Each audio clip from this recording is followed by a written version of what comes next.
지금 당장 지갑을 한번 열어보시겠어요? 아니면 스마트폰 뱅킹 앱을 켜서 통장 잔고를 확인해 보셔도 좋습니다. 보고 있으면 어떤 생각이 드시나요? 아마도 안도감이 드실 겁니다. 내가 피땀 흘려 번 돈, 차곡차곡 모아둔 내 자산, 이게 나를 지켜줄 거라고 굳게 믿고 계시겠죠? 부모님 세대부터 귀에 못이 박히도록 들었던 말 있잖아요. 아끼고 저축하면 부자가 된다. 티끌 모아 태산이다. 여러분이 그토록 소중하게 여기는 그 현금. 오늘 이야기는 조금 불편할 수도 있습니다. 아니, 어쩌면 듣고 나서 화가 나실 수도 있어요. 하지만 오늘 이 이야기를 끝까지 듣지 않으신다면 여러분은 앞으로도 영문도 모른 채 점점 더 가난해지는 자신을 발견하게 될 겁니다. 열심히 일하는데 왜 삶은 나아지지 않는지, 왜 남들은 집을 사고 차를 바꾸는데 나는 제자리 걸음인지 도무지 이해할 수 없는 억울함 속에 갇히게 될 테니까요. 오늘은 우리가 학교에서도 회사에서도 심지어 뉴스에서도 제대로 알려주지 않는 돈의 진짜 얼굴, 그리고 우리가 벼락거지가 될 수밖에 없었던 잔혹한 경제 시스템의 비밀을 파헤쳐 보려고 합니다. 자, 준비되셨나요? 당신의 통장을 갉아먹고 있는 보이지 않는 도둑을 잡으러 지금 출발합니다. 우선 가장 기본적인 질문부터 던져보죠. 여러분은 은행을 믿으십니까? 물론 믿으시겠죠. 내 돈을 안전하게 보관해주고 때가 되면 이자까지 얹어서 돌려주는 고마운 곳이라고 생각하실 겁니다. 그런데 요즘 은행 예금 금리가 얼마나 되나요? 많이 쳐줘봤자 연 3%, 4% 남짓일 겁니다. 1억 원을 넣어두면 1년 뒤에 300만 원, 400만 원을 더 준다는 거죠. 언뜻 보면 이득인 것 같습니다. 숫자만 보면 분명히 내 돈이 불어난 것처럼 보이니까요.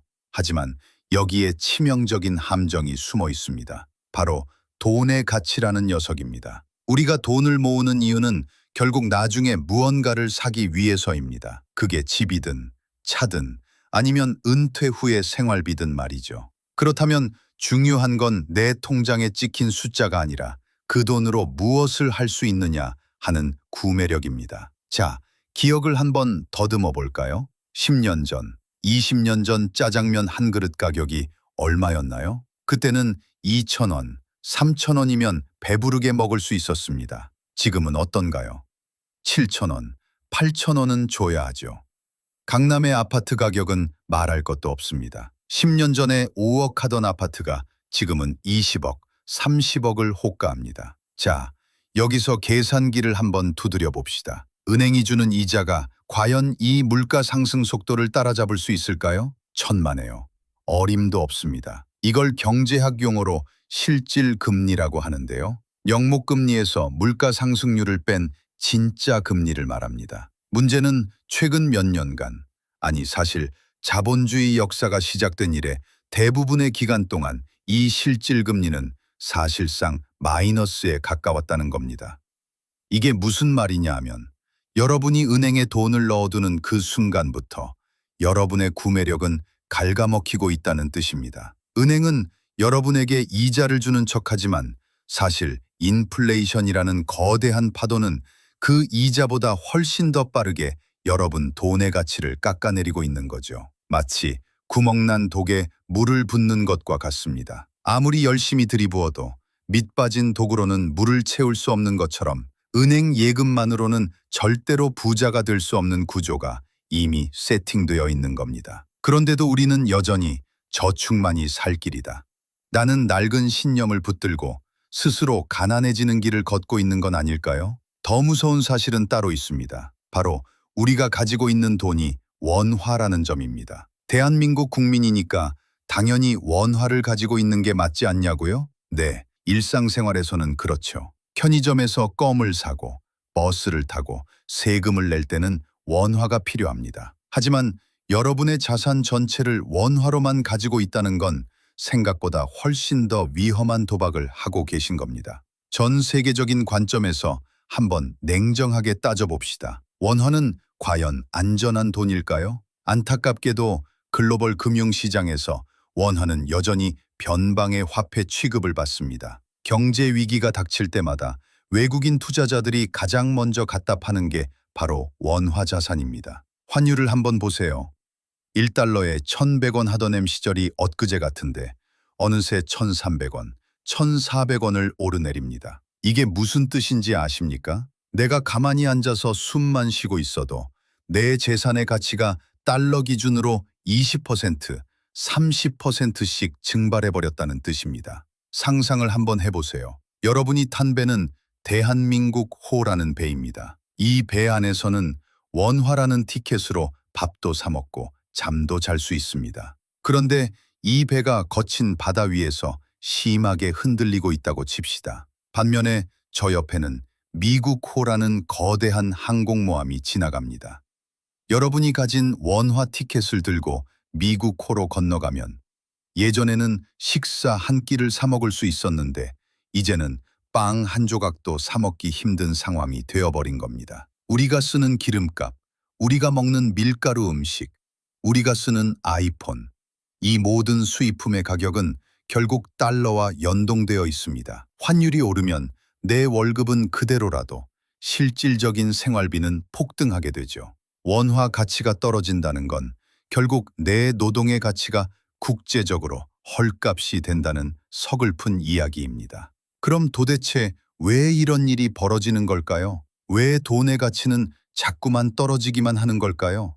여기에는 정부와 중앙은행의 아주 은밀한 비밀이 숨겨져 있습니다. 바로 양적 완화. 쉽게 말해 돈 찍어내기입니다. 2020년 코로나 팬데믹 당시를 떠올려 보세요. 전 세계 경기가 얼어붙자 각국 정부는 앞다퉈 돈을 풀기 시작했습니다. 미국 연준은 말 그대로 헬리콥터에서 돈을 뿌리듯 어마어마한 양의 달러를 찍어냈고 한국은행도 이에 질세라 돈을 풀었습니다. 시중에 돈이 넘쳐납니다. 사람들의 주머니에 지원금이 꽂히고 기업들은 싼 이자로 돈을 빌립니다. 당장은 기분이 좋습니다. 공돈이 생긴 것 같고 경기가 살아나는 것 같으니까요. 하지만 세상에 공짜 점심은 없습니다. 피자 한 판이 있다고 칩시다. 이 피자를 8조각으로 나누든 16조각으로 나누든 피자 전체의 크기는 변하지 않습니다. 조각수만 늘어날 뿐이죠. 돈도 마찬가지입니다. 재화와 서비스의 양은 그대로인데 시중에 돌아다니는 돈의 양만 늘어나면 어떻게 될까요? 당연히 돈의 가치는 떨어지고 물건값은 오르게 됩니다. 이걸 우리는 인플레이션이라고 부르지만 저는 이걸 화폐의 타락이라고 부르고 싶습니다. 정부가 돈을 푸는 이유는 명분상으로는 경제 위기 극복이지만 사실 그 이면에는 부채를 녹이려는 의도도 깔려 있습니다.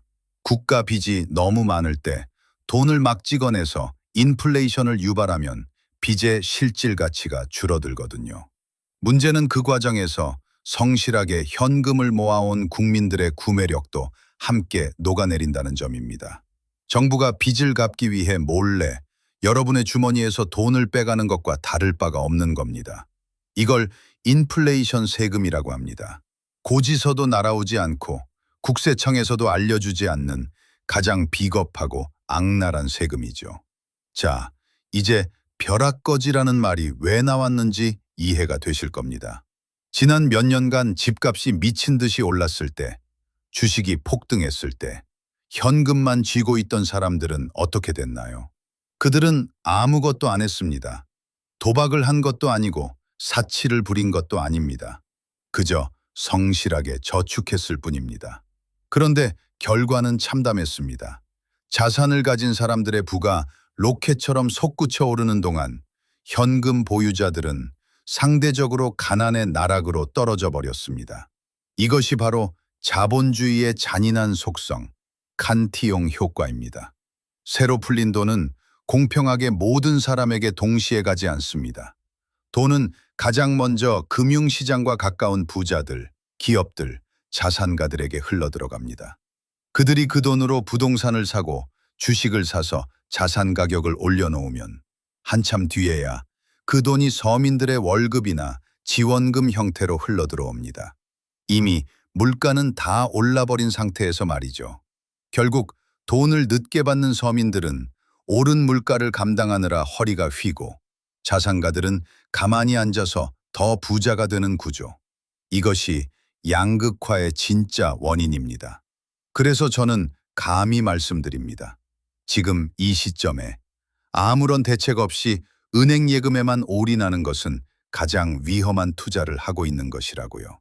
나는 투자가 무서워요. 원금 손실이 싫어요. 라고 말씀하시는 분들, 정신 차리셔야 합니다. 여러분은 이미 매일매일 원금 손실을 보고 계십니다. 인플레이션이라는 확정적인 손실을 안고 가는 게임을 하고 계신 겁니다. 1억 원을 넣어두면 10년 뒤에도 1억 원이라고 찍혀 있겠죠. 하지만 그 1억 원으로 살 수 있는 건 지금의 절반, 아니 그 이하가 되어 있을지도 모릅니다. 이것이 숫자가 주는 착시, 화폐 환상입니다. 그렇다면 우리는 도대체 어떻게 해야 할까요? 이 거대한 사기극 같은 시스템 속에서 개인이 살아남을 방법은 없는 걸까요? 물론 있습니다. 하지만 생각의 틀을 완전히 바꿔야 합니다. 첫 번째, 저축의 개념을 바꾸십시오. 단순히 은행에 원화를 쌓아두는 것이 저축이 아닙니다. 진짜 저축은 구매력을 저장하는 것입니다. 시간이 지나도 가치가 변하지 않거나 오히려 가치가 오를 수 있는 자산으로 내 돈을 바꿔 넣어야 합니다. 그것이 부동산이 될 수도 있고 우량 기업의 주식이 될 수도 있고 금이나 비트코인 같은 대체 자산이 될 수도 있습니다. 핵심은 발행량이 제한된 자산이어야 한다는 겁니다. 정부가 마음대로 찍어낼 수 있는 종이 화폐와 달리 수량이 한정된 자산들은 돈이 풀릴수록 그 가치가 올라가게 되어 있습니다. 두 번째, 원화에 대한 의존도를 줄이십시오. 계란을 한 바구니에 담지 말라는 격언 아시죠? 그런데 왜 여러분의 전 재산은 원화라는 한 바구니에만 담겨 있습니까? 달러 예금을 하든 미국 주식을 사든 내 자산의 일부를 세계 기축 통화인 달러로 분산시켜야 합니다. 한국 경제가 어려워지고 원화 가치가 폭락할 때 달러 자산은 여러분을 지켜주는 든든한 방패막이가 되어줄 것입니다. 이건 투기가 아니라 생존을 위한 보험입니다. 세 번째, 빚을 두려워하지 마십시오. 물론 감당할 수 없는 빚은 독이 됩니다. 하지만 감당할 수 있는 범위 내에서의 좋은 빚은 인플레이션 시대의 최고의 무기가 될 수 있습니다. 시간이 갈수록 돈의 가치는 떨어지고 빚의 실질 가치도 함께 떨어집니다. 반면에 그 빚으로 산 실물 자산의 가격은 오르죠.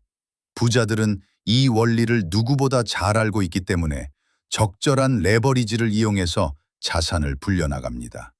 빚이 무조건 나쁘다는 도덕 교과서적인 생각에서 벗어나 금융의 도구로 활용할 줄 아는 지혜가 필요합니다. 여러분, 세상이 바뀌었습니다.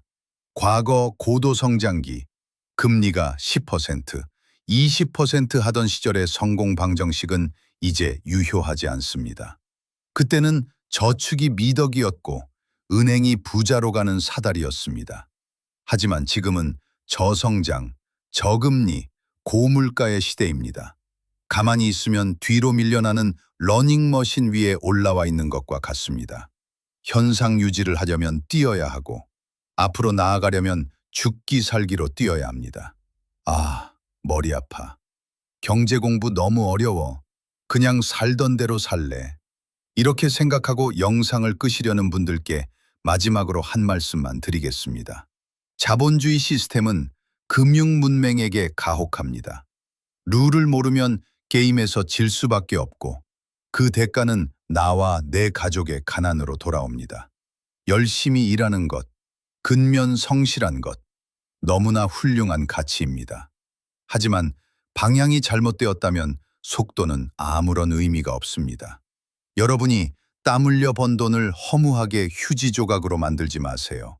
은행이라는 안락해 보이는 감옥에서 걸어 나오세요.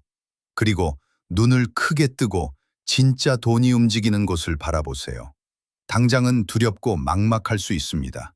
하지만 그 두려움을 마주하고 공부하고 행동하는 사람만이 벼락거지의 운명을 피하고 진정한 경제적 자유를 얻을 수 있습니다. 오늘 제 이야기가 여러분의 잠자던 금융 감각을 깨우는 날카로운 알람 소리가 되었기를 바랍니다. 지금 당장 여러분의 자산 포트폴리오를 점검해 보세요. 내 돈은 안전한가? 아니면 서서히 녹아내리고 있는가? 선택은 여러분의 몫입니다. 하지만 명심하십시오. 아무것도 하지 않는 것이야말로 가장 큰 위험이라는 사실을 말입니다. 오늘의 불편하지만 꼭 필요한 이야기, 여기까지입니다. 다음 시간에는 더 깊이 있고 흥미로운 주제로 여러분을 찾아뵙겠습니다. 감사합니다.